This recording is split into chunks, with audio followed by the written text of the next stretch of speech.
biarkan Roh-Mu mengalir, menyentuh hati kami yang paling dalam.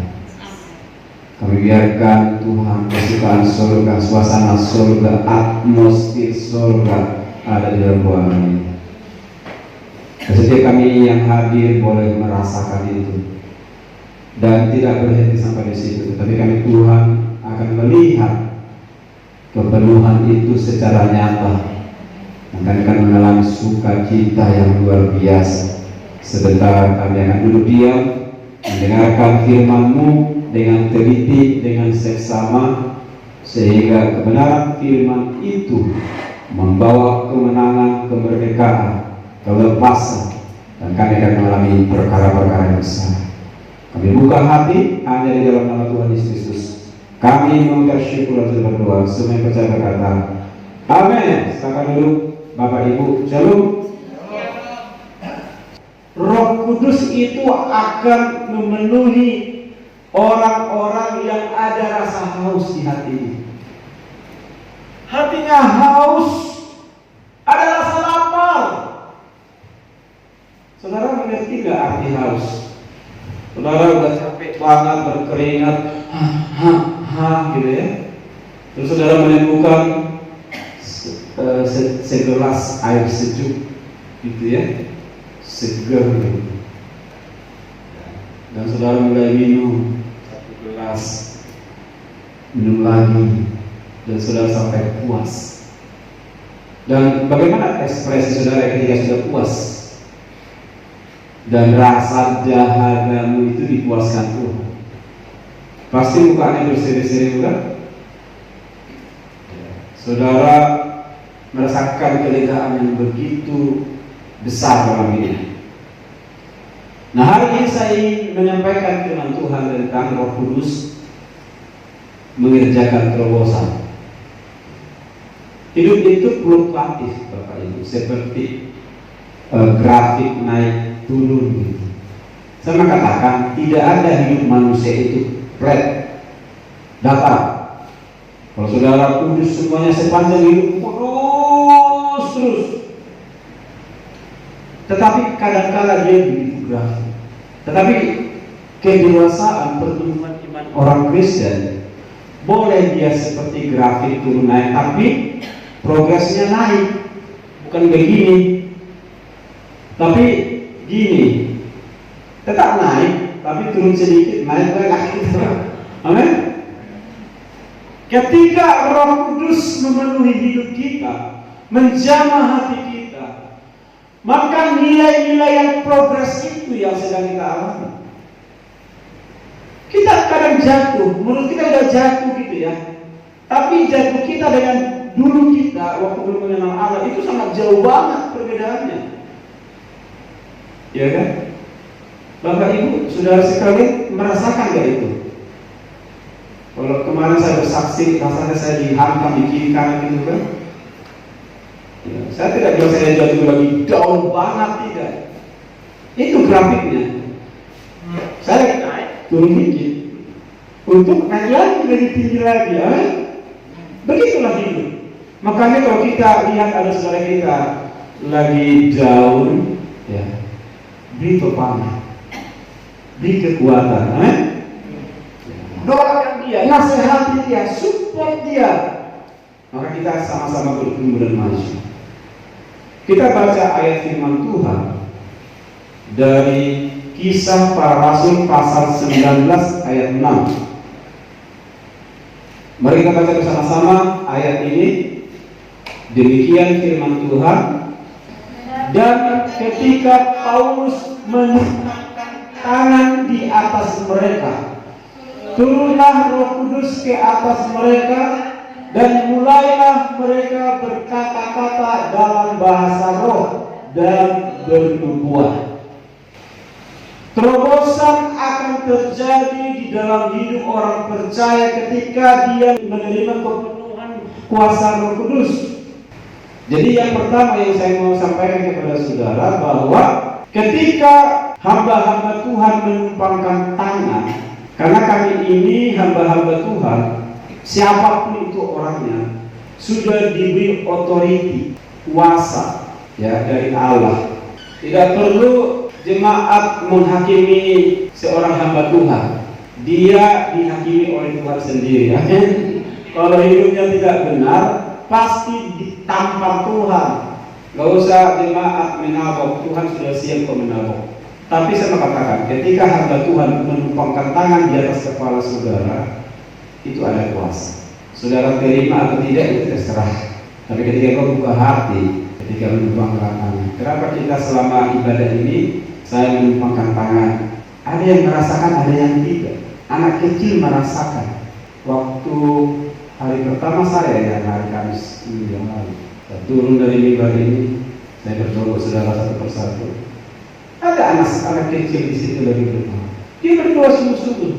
Roh Kudus itu tangan saya, menumpang tangan. Terimalah kesembuhan dalam nama Yesus. Dan dia mengangkat kepala. Saudara mengatakan, ini adalah sebuah terobosan iman yang sedang terjadi bagi gereja. Tapi saya mengatakan kita harus kembali pada gereja mula-mula, yaitu apa? Mengalami kepenuhan Roh Kudus secara alami. Amin. Saudara sendiri yang menemukan, bukan didorong-dorong. Kita akan mengalami lawatan Allah yang begitu luar biasa. Ketika Roh Kudus itu dicurahkan, ketika para rasul menumpangkan tangan, Paulus di sini dikatakan menumpangkan tangan di atas mereka, turunlah Roh Kudus ke atas mereka dan mulailah mereka berkata-kata dalam bahasa roh dan bernubuat. Bahasa roh itu ada dua model. Kisah Rasul pasal 2 ayat 4. Maka penuhlah mereka dengan Roh Kudus, lalu mereka mulai berkata-kata dalam bahasa-bahasa lain, seperti yang diberikan oleh Roh itu kepada mereka untuk menyatakannya. Ya. Maka penuhlah mereka dengan Roh Kudus, lalu mereka mulai berkata-kata dalam bahasa-bahasa lain. Ya, ini yang disebut dengan semulalia, berkata-kata dengan bahasa-bahasa yang lain.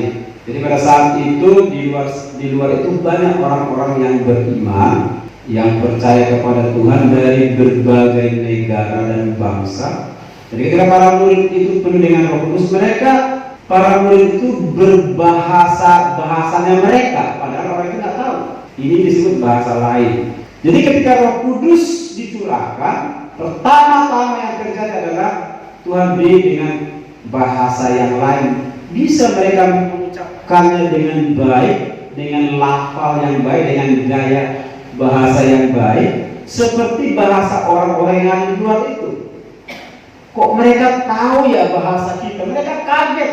Dan isi kalimat itu adalah memuliakan Tuhan. Isi dari kata-kata itu adalah memperkenalkan kuasa Allah, rancangan Tuhan yang besar bagi umat manusia. Jadi kalau dipenuhi Roh Kudus, ya kita akan berkata-kata.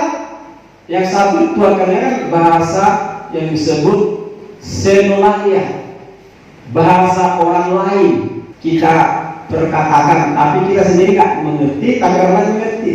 Itu yang pertama. Tetapi yang kedua disebut glosolalia, berkata-kata dengan bahasa rahasia. Hanya surga yang tahu, iblis tidak tahu, saudara juga tidak tahu. Di dalam 1 Korintus pasal 14 ayat 2 berkata, siapa yang berkata-kata dengan bahasa roh tidak berkata-kata kepada manusia, tetapi kepada Allah. Sebab tidak ada seorang pun yang mengerti bahasanya. Oleh roh ia mengucapkan hal-hal yang rahasia. Saudaraku, kepenuhan Roh Kudus seringkali menjadi diperdebatkan. Karunia-karunia roh itu banyak, salah satunya berbahasa roh. Amin. Berbahasa roh, saudara diberikan bahasa roh yang disebut dengan glosolalia ini, bersyukur saudara diberi. Kalau tidak diberi, tapi jangan jadi hakim. Amin. Jangan bilang, benar nggak ya itu? Jangan-jangan dia buat urusan dia itu buat itu tidak. Bagianmu adalah berdoa supaya engkau menerima. Jadi tugas kita adalah menerima kuasa pengurapan Tuhan, kepenuhan oleh kuasa Roh Kudus supaya apa? Buat apa itu diperuntukkan? Bukan supaya kita gagah-gagahan. Wih, hebat tuh, saya berbahasa roh, keren kan? Bukan supaya kita kelihatan lebih rohani. Yang tidak berbahasa roh nggak rohani, rohana. Yang berbahasa roh, apa itu rohani? Bukan itu tujuannya. Apapun karunia yang Tuhan beri kepada saudara, salah satu karunia mengajar ada sama guru. Mungkin Pani berkata, akan aku bahasa Inggris, tidak ada urusan tentang agama. Ajarkanlah nilai-nilai kebenaran melalui bahasa Inggris semua, supaya lewat hidup kita memuliakan Tuhan. Jadi terobosan yang pertama yang harus kita tahu ketika Roh Kudus dicurahkan dalam hidup orang percaya ialah ada kegerakan rohani. Kegerakan rohani ini saya pandang dari dua sudut pandang. Yang pertama, kegerakan rohani bagi diri saya dari dalam, dan kegerakan rohani dalam pekerjaan Tuhan yang Tuhan percayakan. Ketika Roh Kudus dicurahkan, saudara, apa yang terjadi? Di dalam hatimu ada bara api yang menyala-nyala. Rasa haus, rasa lapar itu gak dibuat-buat. Tiba-tiba saudaraku kayak memiliki keinginan begitu kuat baca Alkitab. Udah baca satu pasal kayaknya masih kurang ini. Pernah gak baca ayat firman Tuhan satu pasal? Kayaknya cuma satu pasal, saya ingin tahu lanjutannya gitu kan? Baca lagi pasal yang kedua. Nanti gimana lagi ya? Ada yang ketiga gitu kan? Sampai kadang kita nggak sadar kita sudah berjam-jam gitu kan? Saudaraku, ada bara api di dalam diri ini digerakkan oleh Roh Kudus untuk saudara mencari kebenaran. Dan ketika saudara menemukan kebenaran itu, saudara dimampukan Tuhan untuk melakukan kebenaran itu. Saudara akan diberi makna hidup yang sebenarnya ketika saudara dipenuhi Roh Kudus. Saudara akan menjadi orang Kristen yang bergerak di alam rohnya Tuhan. Amin. Saudara bisa menangkap visi Allah. Saudara ketika sedang bermimpi, Tuhan bisa menerjemahkan, menafsirkan mimpimu itu. Roh Kudus akan berikan hikmat kepadamu. Tuhan sedang berbicara kepadamu tentang sesuatu, dan saudara bisa memahami itu. Dan saudara merespon tentang apa yang Tuhan perlihatkan dalam mimpi itu. Dan saudara mengerjakan bagian itu. Ada kebangunan rohani terjadi di dalam diri kita ketika kita dipenuhi Roh Kudus. Kalau saudara tadi hanya sendiri datang ke gereja, kalau ada Roh Kudus dalam hidupmu, saudara ada kerinduan untuk membawa seisi rumahmu masuk ke rumah Tuhan. Amin. Ya. Suamimu, jangan nanti saudara masuk surga, suamimu masuk neraka. Belum sayangku, kok di neraka engkau? Saya di surga, kok kamu di neraka? Gitu kan? Kalau sudah nanti di sana itu nggak ada lagi waktunya bertobat. Waktu bertobat di bumi ini, benar saudara. Kalau sudah menghembuskan nafas, wassalam, nggak ada waktu bertobat. Makanya lagu bertobatlah dan balik pada Bapa. Anak di bumi ini selagi kita masih hidup. Jadi kalau saudara nggak mau bertobat juga, sampai seperti orang kaya yang masuk neraka itu kan, Lazarus yang miskin itu masuk surga, orang kaya itu berkata, kembalikanlah aku supaya aku bisa mengingatkan saudara-saudaraku supaya mereka bertobat. Sekalipun malaikat Tuhan menyampaikan kepada saudaramu, kalau mereka juga mengeraskan hati, mereka juga tidak akan dengar tentang berita pertobatan ini. Bertobat itu butuh sentuhan Roh Kudus. Roh Kuduslah yang mengajarkan kita tentang seluruh kebenaran. Roh Kudus yang membantu kita untuk kita bisa menerima janji-janji Tuhan ini. Firman Tuhan ini kan kalau kita baca tanpa pimpinan Roh Kudus, firman ini akan menjadi sebuah cerita saja. Bahkan lama-lama kita gak percaya apa yang dikatakan oleh firman Tuhan itu. Yesus berjalan di atas air, mana mungkin? Saudara coba cek dan praktek jalan saudara di atas air dalam nama Yesus. Gak bisa juga tenggelam saudara. Dan saudara mulai ragu, benar gak itu ya? Saya katakan, kalau Roh Kudus tidak memenuhi kita, maka banyak sekali kita ragu akan firman Tuhan ini. Saudara tidak bisa percaya. Waktu saya menikah, saya baca ayat firman Tuhan tentang pesta di Kana. Tuhan merubah air jadi anggur.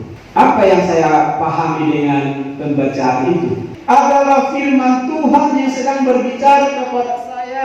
Kalau zaman dahulu Yesus pernah ubah air jadi anggur, ada mujizat perkawinan di Kana, maka saya juga meyakini bahwa firman Tuhan ini akan berlaku dalam diri saya dan saya mengalami perkawinan yang penuh mujizat.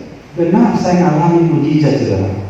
Siapa yang mendorong hati saya dan meyakinkan saya supaya saya percaya terhadap apa yang disampaikan oleh firman Tuhan itu? Saya percaya itu Roh Kudus. Saya bisa tenang, saudaraku. Saya bisa tenang untuk menghadapi pernikahan kami yang setelah dihitung itu biayanya 32 jutaan. Uang saya cuma 3 juta. Itu juga dipinjam dari kantor. Saya tidak gelisah. Saya tidak takut, tidak gentar, saudara. Dan apa yang terjadi? Saya mengalami itu. Ada 4 restoran terbesar gitu ya, menyediakan makanan buat para tamu-tamu melalui Bapak Gembala almarhum. Dia telepon temannya, adik saya menikah, dari kamu apa? Wah, siap makanan restoran, kirim. Itu pestanya Henry, Bapak Ibu. Kalau saudara ada di situ, kenyang makannya. Banyak makanan Chinese food. Teman saya di kantor bilang, nggak nyangka Pak Kim ini ternyata uangnya banyak. Itu makanan mahal-mahal semua. Saya bilang dalam hati, nggak tahu Tuhan yang menyediakan. Tuhan yang menyediakan dalam hidup saya. Jadi saya bisa merasakan pertolongan Tuhan yang luar biasa. Saudara mau nggak mengalami mujizat? Harus diawali penuhi dengan Roh Kudus. Dengan kuasa Roh Kudus, saudara akan menjalani hidup ini penuh dengan makna, berarti, berharga. Saudara bisa menikmati makanan-makanan yang kau makan setiap hari, walaupun cuma Indomie dengan segelintir sayur hijau dengan telur ceplok, itu rasanya nikmat banget. Ada orang kaya di rumah sakit disebutkan makanan yang paling enak, kok nggak bisa, kolesterol, saya nggak bisa, nggak boleh makan nasi banyak-banyak, gulanya tinggi. Saudara makan ikan nasi lebih besar, itu sehat-sehat. Tapi saya katakan, ketika Roh Kudus memenuhi saudara dan saya, saudara akan berjalan di dalam jalan-jalan yang ditetapkan Tuhan. Itu yang disebut, yang saya pandang atau saya anggap itu terobosan. Kita akan hidup di dalam terobosan, mengalami hal-hal yang besar dari Tuhan, dan Tuhan tidak akan pernah meninggalkan kita. Jadi itu yang pertama, di mana kegerakan rohani yang dari dalam kita bisa membangun, kita bisa memanage, kita bisa mengatur hidup kita ini selalu dekat dengan Tuhan, intim dengan Tuhan. Satu hal yang saya mau katakan, saudaraku, tidak mudah membangun mesbah doa setiap pagi. Kadang-kadang kan suasana beda-beda. Hati kita tenang, anak kita ribut, orang-orang yang dekat dengan kita ribut, gitu kan? Gimana bisa menikmati? Kalau sekarang saya sudah bisa menikmati. Saya tetap menyembah Tuhan. Engkau baik Tuhan. Haleluya. Walaupun di kanan nyoel-nyoel gitu kan, berantem dikit gitu kan, biar nggak dilihat. Tapi saya nikmati aja. Engkau baik,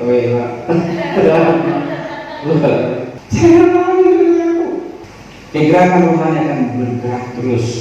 Saudara akan Tuhan bawa ke level yang lebih tinggi. Saya senang ada pujian, Tuhan akan membawamu dari kemuliaan kepada kemuliaan, dari kemuliaan kepada kemuliaan. Jadi Tuhan ketika Roh Kudus memenuhi kita, saya katakan, saudara akan dibuat Tuhan melihat banyak gunung. Saudara akan dibawa Tuhan mencapai gunung yang satu dengan gunung yang lain. Saudara berhasil mencapai satu gunung, saudara udah puas gitu kan? Tetapi saya katakan kepada saudara, kalau saudara dipenuhi oleh Roh Kudus, saudara akan dibawa Tuhan melewati banyak puncak gunung. Amin. Gunung yang satu sudah tembus, saudara masuk lagi ke level yang lebih tinggi, gunung yang baru. Saudara akan naik lagi, saudara, dan saudara akan naik lagi. Roh Kudus menyertai kita, kita akan dibawa ke dimensi yang lebih tinggi. Amin. Saya katakan ada masalah. Jadi cerita kesusahan ini bisa nanti kita ceritakan waktu kita sudah ada di tingkat gunung, di atas gunung, ya. Nanti anak-anak dari anak-anak saya, berarti cucu ya, akan nanya, opung, ya kan? Opung, ya. Gimana caranya opung bisa sukses ini, gitu kan? Saya akan cerita sama dia. Saya juga pernah kere, saya pernah susah, saya pernah miskin, pernah begini. Kita kan cerita saudara. Saya berpikir begini ya, kalau Tuhan dibawa situasi seperti ini, supaya saya punya bahan cerita nanti, minimal kepada cucu saya. Siapa duluan mulai kayak? Jangan sampai si Doren yang duluan gitu.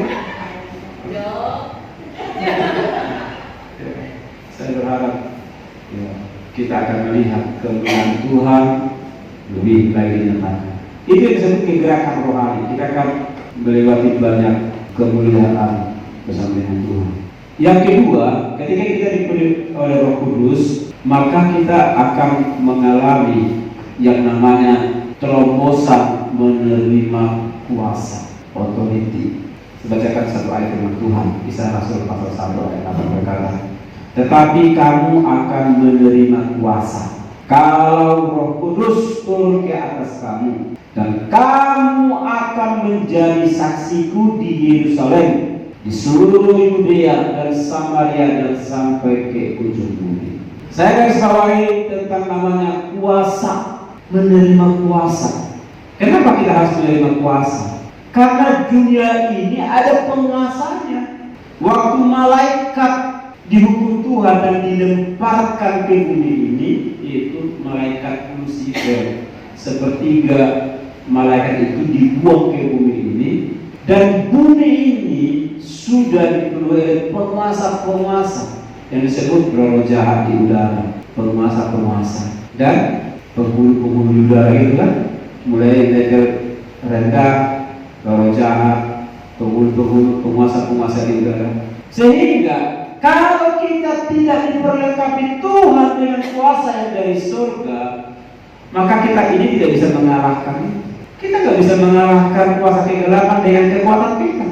Kalau di kampung itu dukun dengan dukun berantem, itu lusuh bisa terbang di alam yang tidak bisa dilihat dengan mata. Tapi mereka bisa mengadu kekuatan. Iblis punya kuasa untuk itu. Makanya kalau ditanya, bisa nggak yang dukun menyembuhkan? Bisa menyembuhkan. Tapi jiwanya diminta.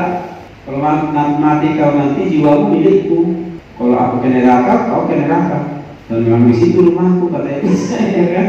Rumahnya Iblis itu di neraka nanti tempatnya.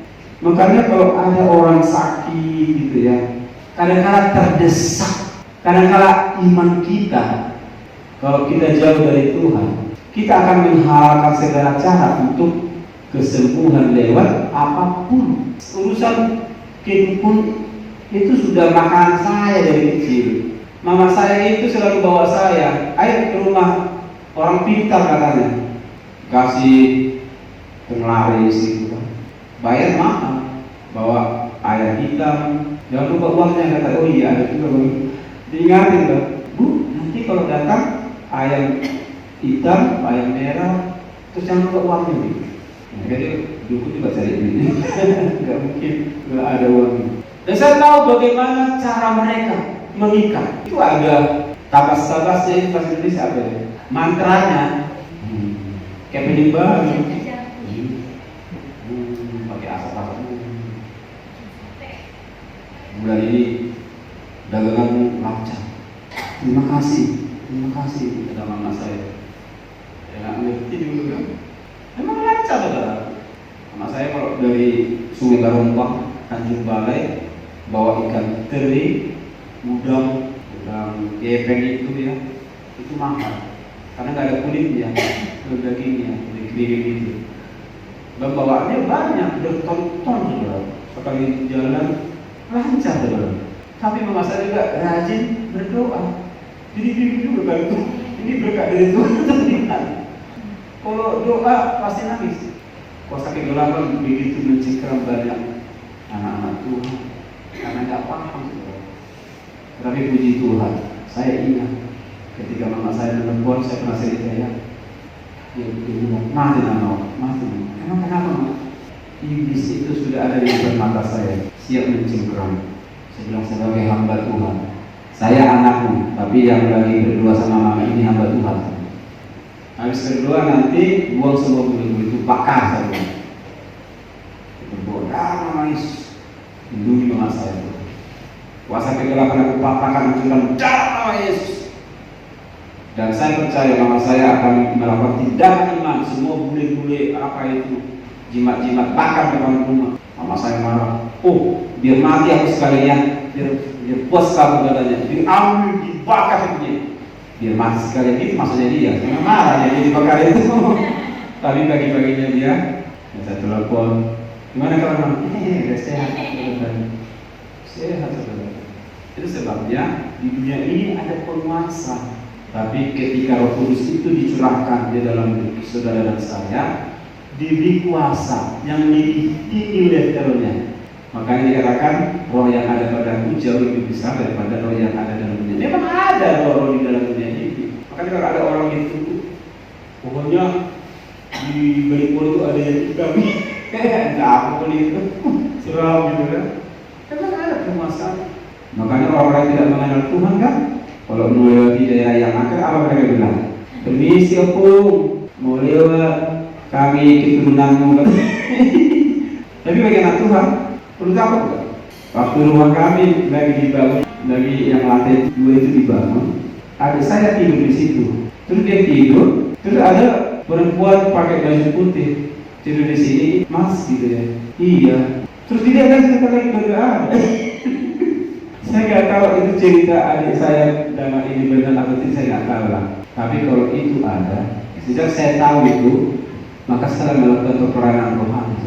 Saya naik ke atas. Setan, kalau ada kondisi saya nggak bisa lihat kan? Perintahkan keluar. Ini daerah kudus rumah Tuhan. Anak-anak Tuhan di sini. Benar saudara.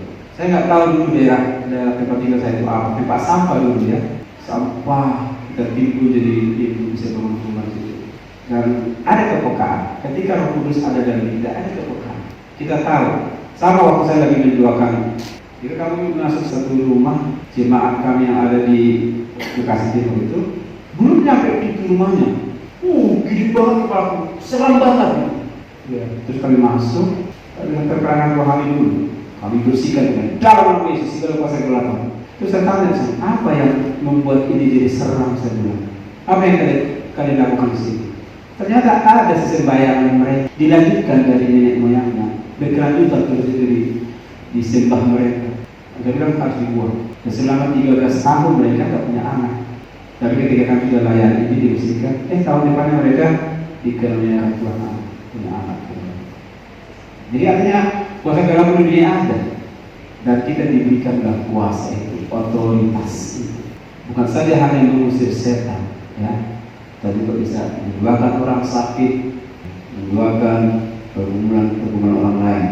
Yakobus pasal 4 ayat 7 berkata, karena itu tunduklah kepada Allah dan lawanlah iblis, maka ia akan lari daripadanya. Strategi yang paling pemungkas untuk mengalahkan iblis apa? Bukan latah bilang dalam Yesus keluar sebelum. Ada syarat utama, tidak boleh tidak. Kalau saudara sedang berperang dengan kuasa kegelapan, maka yang satu ini saudara miliki, itu apa?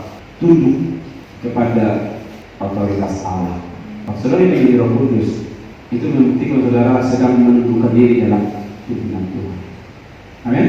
Amin. Saya ingin saudara punya pengalaman yang luar biasa. Ingat kesaksian Ibu Mei, dan Ibu Mei ini akan melanjutkan ilmu itu ya, akan diturunkan ke generasinya. Tapi karena Ibu ini sudah beriman kepada Kristus, peperangan luar biasa ya kan? Tarik-tarik terus, ditunggu sama neneknya, ini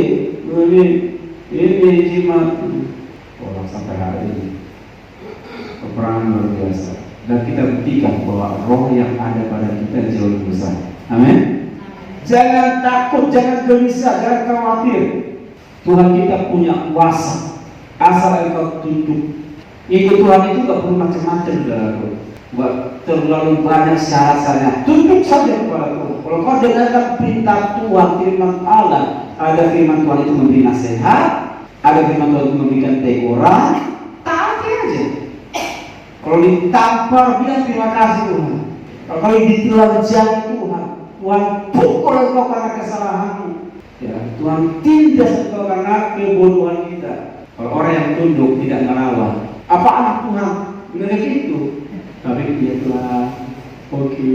Ya. Karena kita ini semua orang-orang pemberontak kok awalnya, ya. Pendulu saja kita ini semua. Tapi oleh karena kasih karunia Tuhan kita diselamatkan. Tugas kita saat ini adalah tunduk. Ketika kita dipenuhi Roh Kudus, maka ada kemampuan yang dari Tuhan membuat hidup saudara tunduk, mau taat tunduk. Makanya kita ini digambarkan seperti domba. Kita ini tidak digambarkan seperti kambing.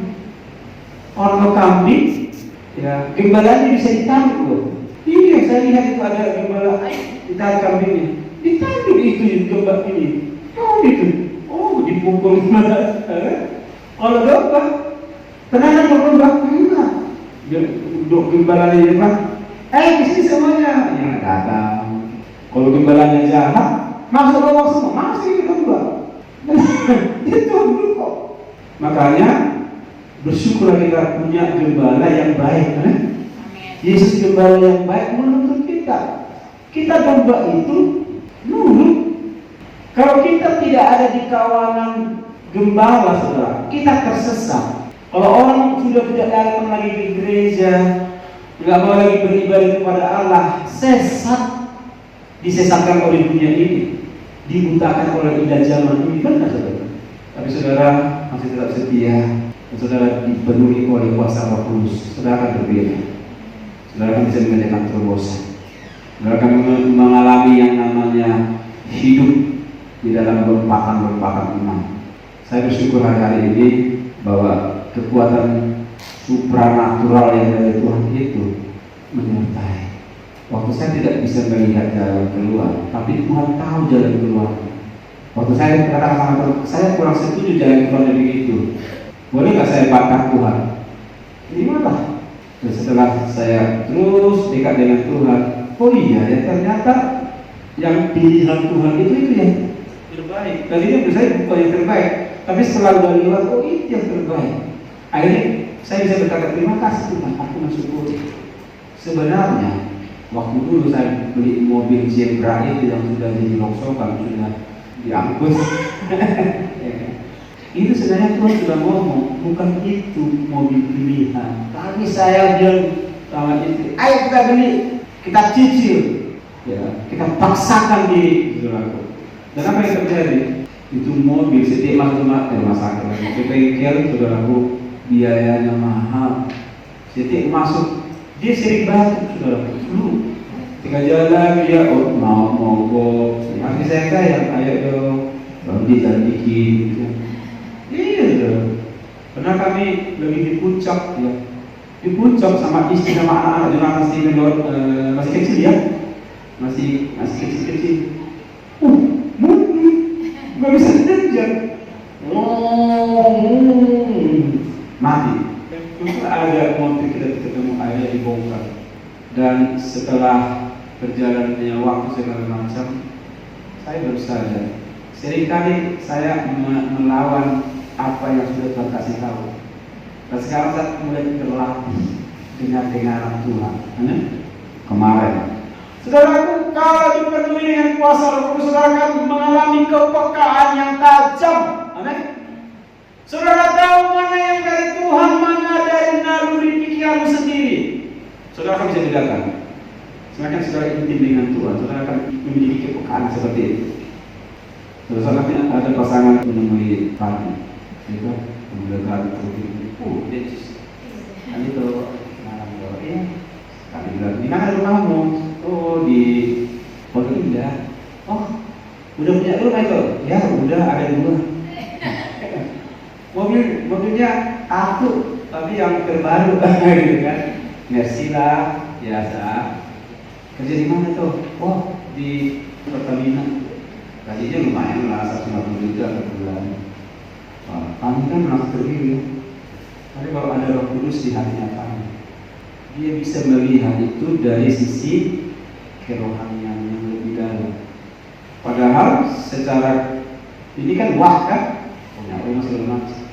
Kalau kami diberi Roh Kudus, engkau perlu tahu kalau ada kegelisahan di hatimu dari semua yang engkau hadapi itu, Tuhan akan menuntut rumah yang terbaik. Kalau itu dari Tuhan, akan ada damai di sini, tenang. Saudara akan bilang kamu udah ganteng, cakap, semua gitu kan. Itu sebabnya bagi kita orang Kristen yang disebut dengan kedewasaan rohani adalah dia mau dipimpin oleh Roh Kudus. Ketika kita diberi Roh Kudus, relakan hatimu bergaul dengan dia. Kalau saudara lagi berdoa sendiri, ya, membaca Alkitab, kan? Jangan terus Tuhan minta ini, minta ini. Tidak ada waktunya Tuhan ngomong. Memang mau Tuhan ngomong melalui firman Tuhan, tapi biarkan berbisik di hatimu. Dia kan ngomong. Saya sudah cukup lama melatih itu. Saya berdoa kepada Tuhan sebelum saya tutup, sebelum ujian penyembahan tetap jalan. Karena saya berdiam sejenak. Berdiam itu apa? Mendengar. Semakin kita terbiasa mendengar bisikan Tuhan. Makanya kalau ada pendeta yang bilang, Tuhan berbicara kepada saya, mungkin kalau kata, sebelum kali di orang. Sebentar Tuhan berbicara, Tuhan berbicara. Dia punya pengalaman dengan Tuhan, dia tahu, dia punya kepekaan. Makanya ketika Bapak Gembala almarhum ngomong, ada di sini yang sakit di sana, dia sudah melatih kebiasaan mendengarkan suara Tuhan. Sana, berong-rong, kita kan nanti kenapa? Dalam menulis, apa masalahnya? Karena waktu itu udah kasih tahu, ini udah lama menikah belum punya anak. Kamu mau punya anak? Dia kaget, kok Pak Beda tahu? Tahu.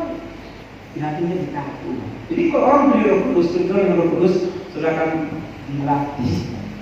Tajam mendengar.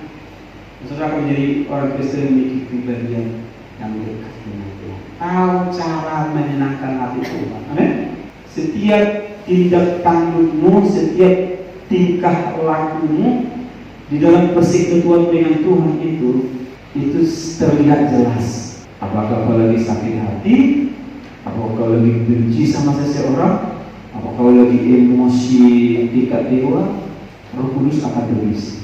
Dan yang paling indahnya, di saat kelemahan-kelemahan kita itu ada menguasai kita, Roh Kudus merangkul, melembutkan hati kita. Akhirnya saudara nggak bisa mengampuni, Roh Kudus akan mendorong hati untuk belajar mengampuni. Itu karya-karya yang indah. Itu berharga, itu penting saudara. Ya.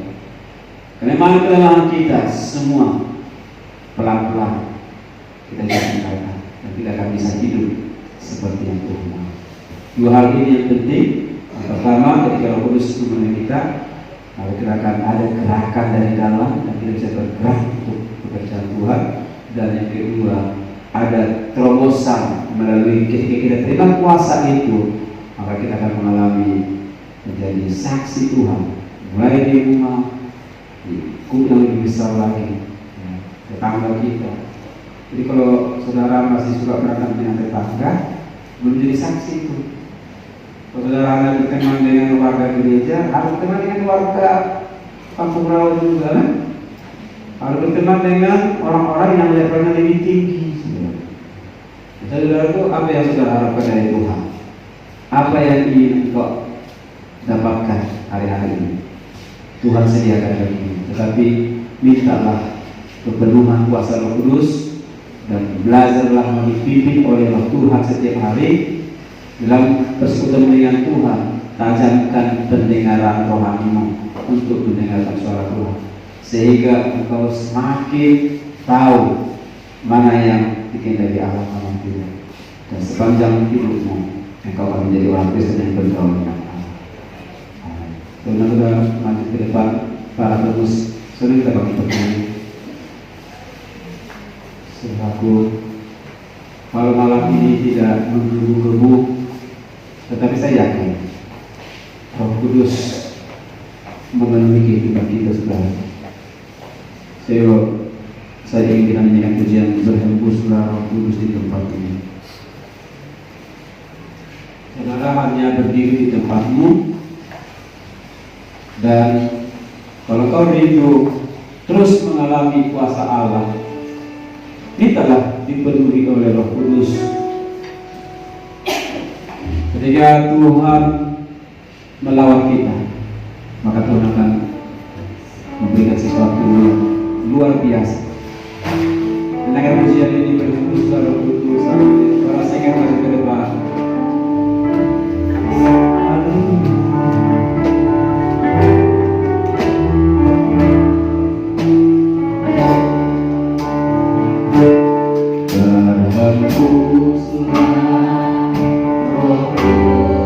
Nyanyikan pujian ini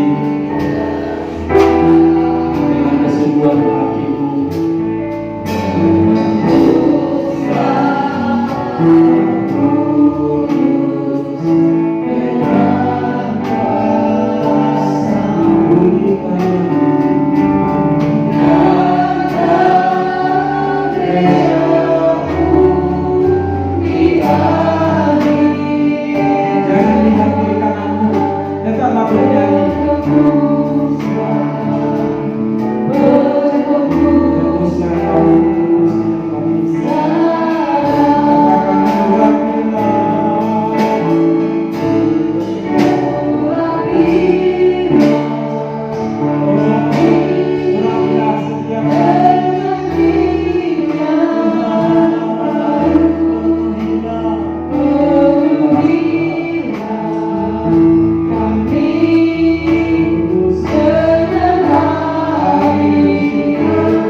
Penuhi kami Tuhan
Terima kasih Tuhan.